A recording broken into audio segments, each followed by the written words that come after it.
อุ้ยสงวสงวสงว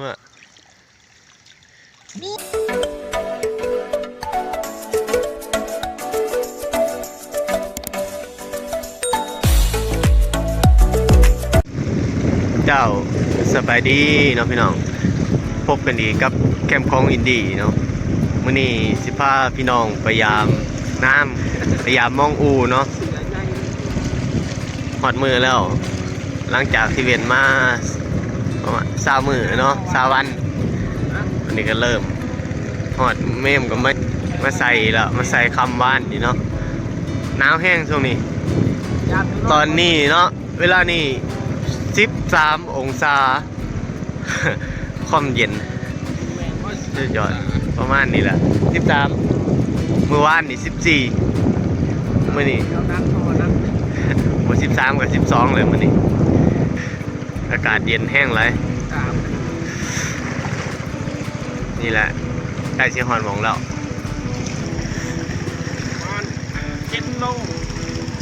น้ำคลองเนาะสีข้ามน้ำใสแห้งช่วงนี้ออกสีข้ามเลยนะ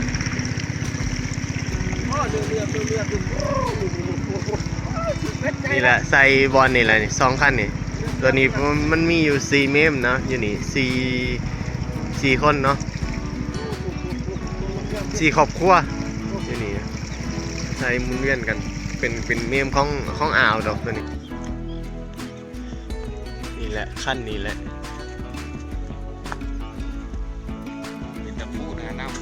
เอาให้เบิ่งวิธียามเลยบ่เคยยามเลยเทื่อ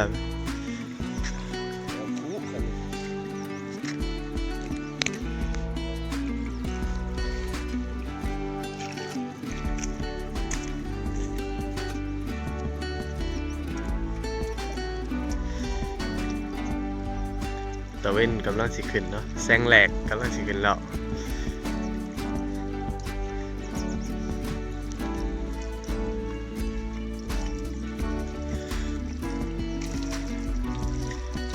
คืออยู่บ่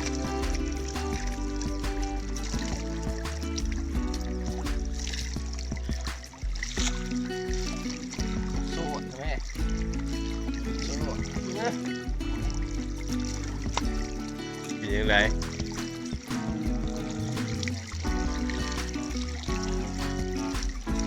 นี่โตวะ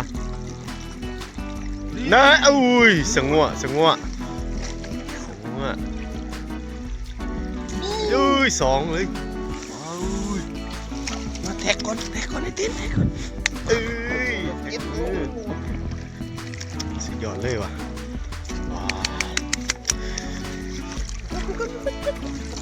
ยังเป็นอยู่ตัวนี้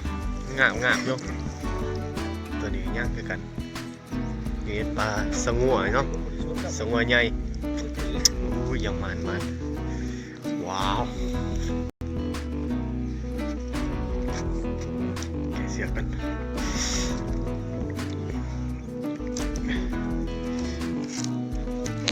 ผักอะลีนี่แล้วปลานี่เป็นปลาที่ว่าราคาสูงเนาะราคาแพงโลนึงประมาณ180บัวและ300และปกตินะโอ้ยตายแล้ว180ช่วงนี้แล้วมันอันลงแน่ประมาณ28หรือ25ยังขายได้อยู่